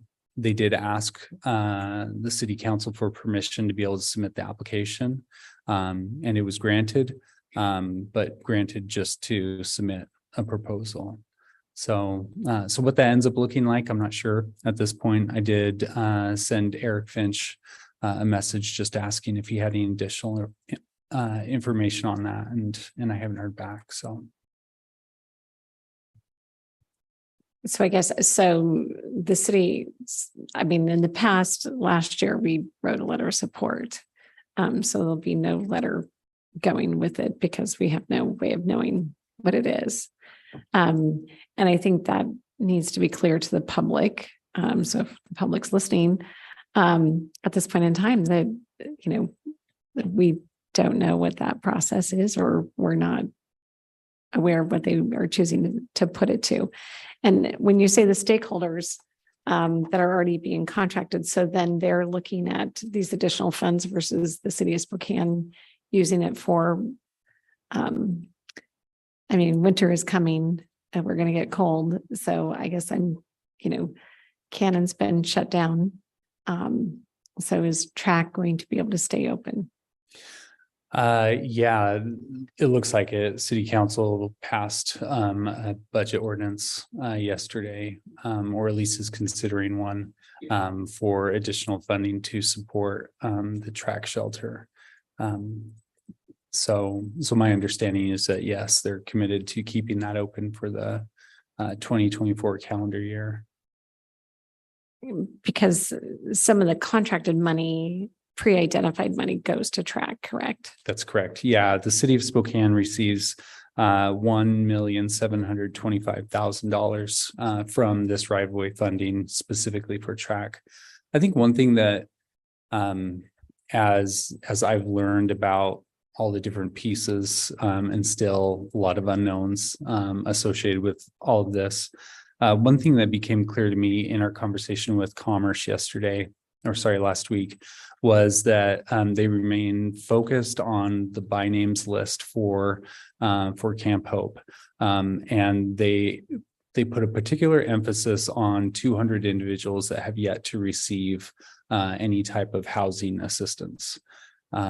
We don't know what the by name list looks like. We don't know the individuals, the progress that they're making, et cetera, which makes it really difficult for us in our positions to be able to provide that level of support, address different needs that may exist out there. Just the simple part of not knowing what they were not offered or accepted permanent housing. What does that look like? What are the next steps, et cetera? Makes it really difficult to identify a way to address those 200 individuals that Commerce is particularly interested in. And are those people that are at track? I mean, for the last 6 months? I believe the stakeholders that are a part of this know that. I do not.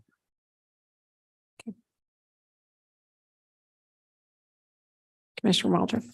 Thanks for coming down to help answer some questions and give us some updates. I appreciate it, George. So I don't know if I understand the total 3-year budget on this sheet, but then there's other totals that don't seem to add up. Yeah, yes, the budget that the financial numbers that are provided in the request for proposal, and then the numbers that were provided in this attached spreadsheet, there is some conflict there between. Okay. So the dollars that we were talking about last week at our briefing session, I thought it was around, was it 3? The total was 21 million. So, But less the share that 18 we were going to be discussing. yes, less the 18 is a little over 3 million. So, okay, a little over 3 million. So where does that show up in this? It's not clear. Yes, Obviously, exactly. okay, So Because this is the total 20, this includes the 20? Okay. This includes all the funding of the right-of-way funds from the state and how it might be allocated to different agencies. But last week, we were talking about just that 3 million that would flow through the city and with county and valleys, at least influence, right? correct. Yeah, the spreadsheet adds up to 18,126,657. And then the total amount that Commerce has identified for state fiscal year 24 is $21,347,483. And that's on page 4 of the request for proposal, that summary table. So the conflict being on page on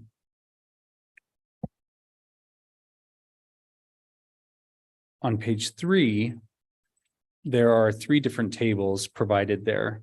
So the one table talks about existing awards. So that says $17,347,483, which is not consistent with what we see in the $18,100,000. It also references in new awards $4 million.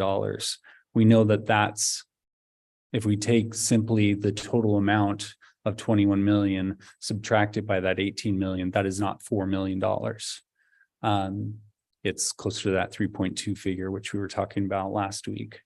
So that's the issue at hand, is what to do, how to allocate in a way that Commerce finds acceptable that remaining 3.2-ish million dollars. Everything else is under existing contract with Commerce. I did try and reach out to Kim McCollum today, but she said, "Oh, I'm in meetings all day till 4:30." I'm like, "So am I." But so I did try and reach out. I did talk to one council member about the idea. Councilmember Zappone, who's on the committee that's talking about the Regional Homeless Authority, just to, see what his thoughts were. And he was not against the idea of putting aside some funds for the regional authority. He just wondered if Commerce would, go for that, would approve that, since it's not, maybe it doesn't have a designated use yet. So I think maybe it's too bad we didn't have just a little more extra time to talk about these options. Because even putting aside like, $1 million or 500,000 towards the new authority, and then because this is for 2 years, this is for 2004 and 24 and 25. Correct. Right? Yeah. I think it's a fiscal year. 25 is going to be additional funding, like 13 million. coming Oh, in. okay. So this is just for this next fiscal year. So there may be another opportunity if we can get the homeless authority stood up for the money to flow through the homeless authority. Because if we look at the spreadsheet, 10 million, 10.1 is already allocated of next year's funding of the 13 million. So really just 3 million a year is all they're leaving for Okay. local decision. Yes. Okay. Well, and I understand that we have not established the regional authority. It's still TBD, Mhm. and there's still some things to work out and, get to agreement on, obviously. But yeah, I just don't want to miss an opportunity to not have, again, the goal is coordinated, strategic, regional alignment around the funding, rather than it being kind of scattered without clear, strategy around it. But it sounds like they really want these dollars to be following folks that were identified this last year as being homeless, and then trying to get them permanently housed. Is that what you're saying? Yeah, that's my understanding. And there are groups that are already working with those individuals. Mhm. And are under contract with Commerce for those folks, for these different interventions that have been identified.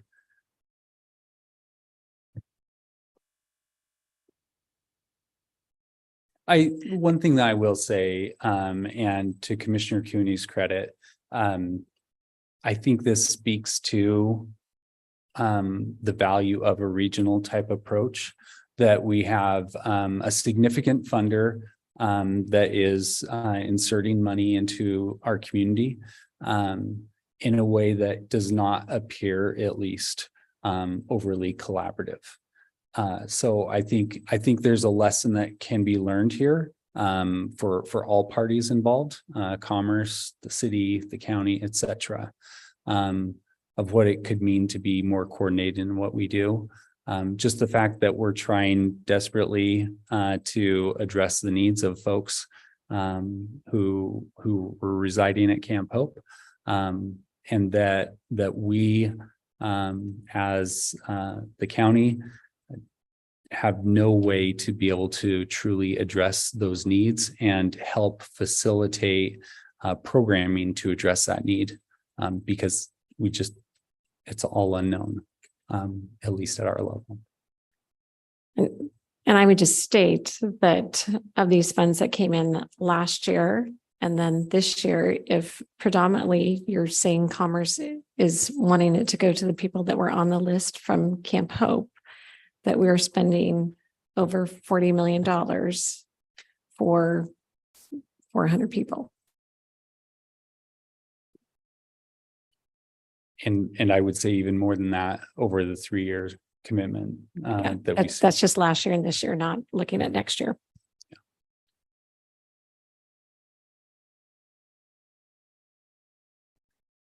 I will stay in touch with the city and provide updates as I get them on what they submit to Commerce.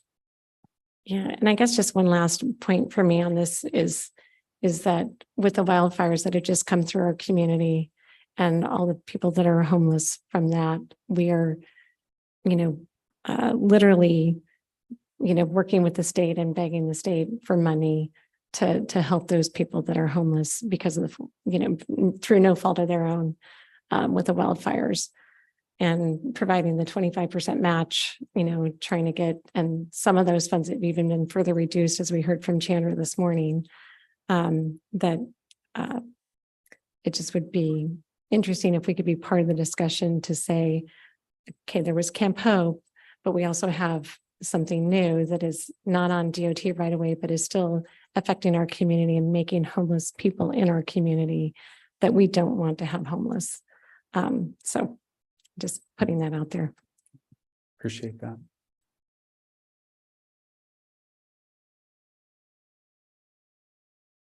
Thank you for coming down.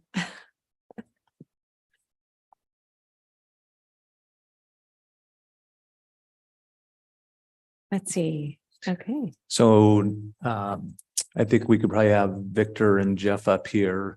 If commissioners wanted to have their continued discussion from yesterday on the federal lobbyist RFP selection.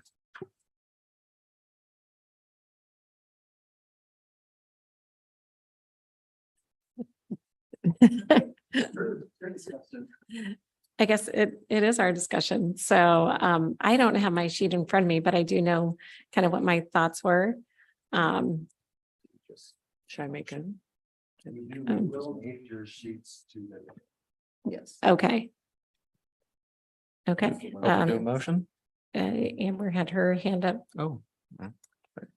but yes, I think we're just, Well, to get things rolling, I'm going to make a motion that we enter into what would be the right phrase, contract negotiations with Decimone Consulting Group as to provide federal lobbying advocacy services to the county. So I'll get that motion on the floor. I'll second. okay, we have a motion and a second for Decimone. I guess I had a few questions before motions, but so I just want to clarify, yesterday we talked about price points were basically the same for everybody. We haven't talked about contracts, like is it for a 1-year contract and then renewable upon that, and how long? So I guess those are some considerations since we're doing this new. I had questions regarding that. I didn't know if we had it specifically in the RFP, how long the contract would be for.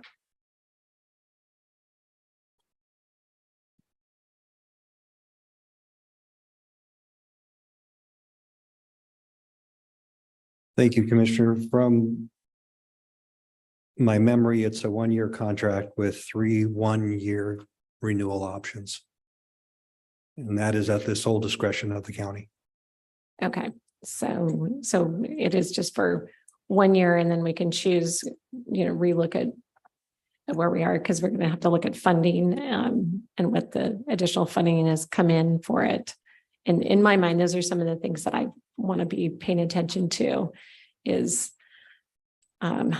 since we know we're on a tighter budget and this is new dollars that we're spending for this in anticipation of hoping to get additional dollars into our county, that I guess.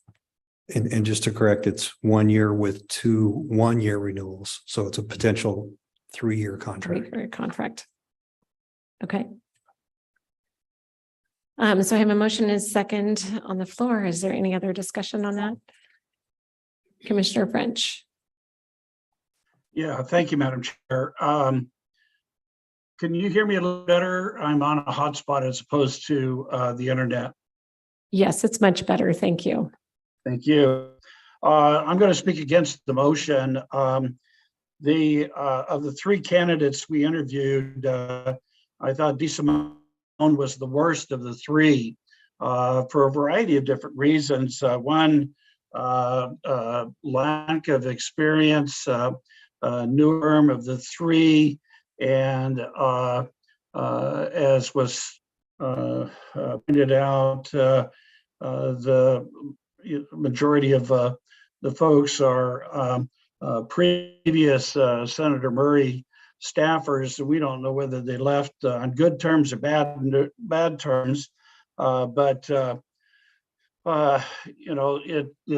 just amazing to me that, K&L Gates has brought literally millions, hundreds of millions of dollars to this community, has the longest track record of serving this community, and has relationships with both Murray Cantwell and McMorris Rogers, as well as our delegation in Idaho. So I just cannot support the contract with DeSimone. I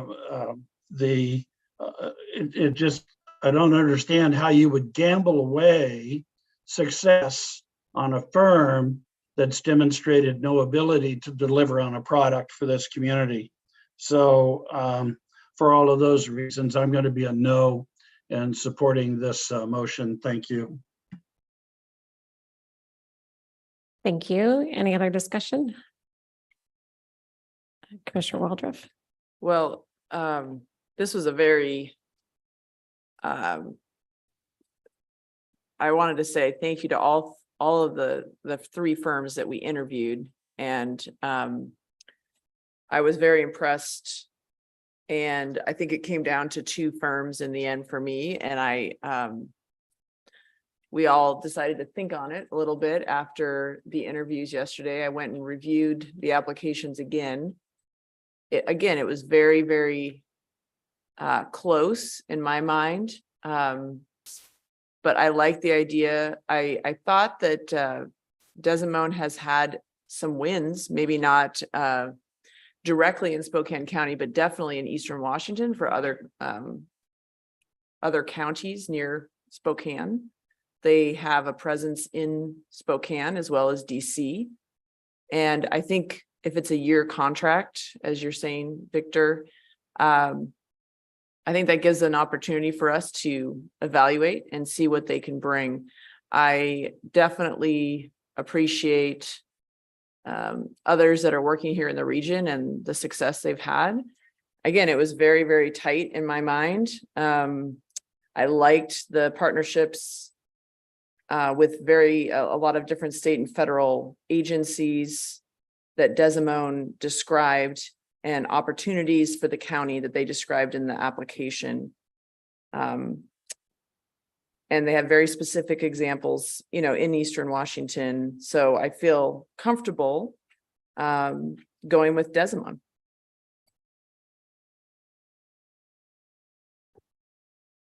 Any other comments? I'll comment. I'll look to Victor. Probably best to not name any of the other applicants. Right. Oh, well, I just won't, since no one else did either. I just feel that there was another applicant out there that had stronger ties to not only Washington State, not only Eastern Washington, but to Spokane County. We're spending dollars here to contract with one of these entities. I think it's very important that we go with an entity that has the longest list of successes in our region. And so I will be voting no. I don't think we're going with the most qualified applicant with the longest list of successes. Commissioner Jordan. Thank you, Madam Chair. I am happy to support DeSimone as my top choice. I do also echo Commissioner Waldron that it was a tough choice. I think there was at least two very strong applications. For these folks, their client list seemed strong and stood out to me. It included other counties nearby, higher education institutions, cities in the state. I appreciated the bipartisan staff, and I appreciated that they have staff based both in Spokane specifically, and also in Washington, DC, and that stuck out to me as a benefit. I was impressed with the recent staff level experience they have with our current delegation, particularly in the Senate, as was indicated. I do think that I'm excited to see what results we can get from this effort. I do think we are living in essentially a historic time of federal investment with the passage of the bipartisan infrastructure law, Inflation Reduction Act, CHIPS and Science Bill, and then other federal funding opportunities. I'm really hoping that these folks can help us take full advantage of those opportunities. In the process we went through, for me, it really came down to confidence that these folks will partner with us to go through an engaged process to develop our priorities and match those with the opportunities I discussed. So I'm happy to support them.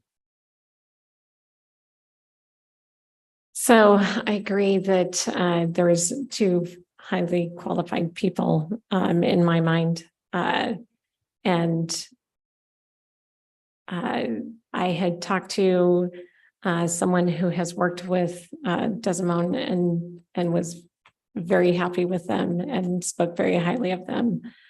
The other one, I think, has been working with GSI, but I'm not sure. Some of the things they said that they were bringing here, like when they talked about the north-south corridor, that's state funding that had happened that was a local perspective. So anyway, I will be supporting the resolution. So all those is there any other discussion? All those in favor of the resolution, please signify by saying aye. Aye. Aye. Aye. Those opposed? Nay. No, Motion passes 3-2.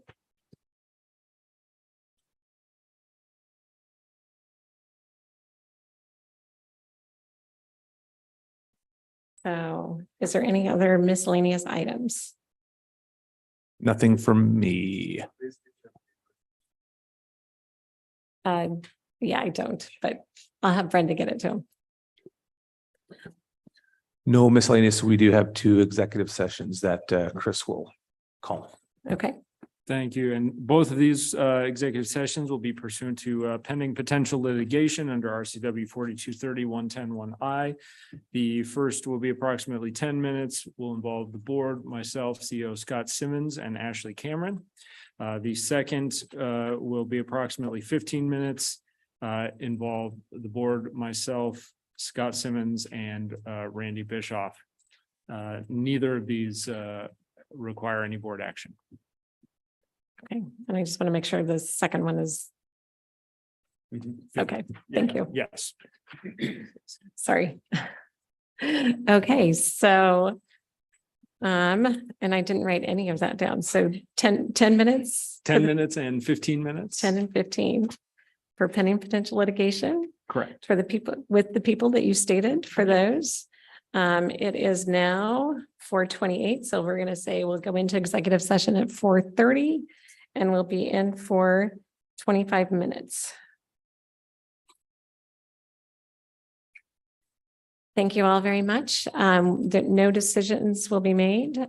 So we will adjourn this meeting at that point in time at 4:55. And then we will reconvene for our 5:30 budget hearing meeting that will happen at 5:30.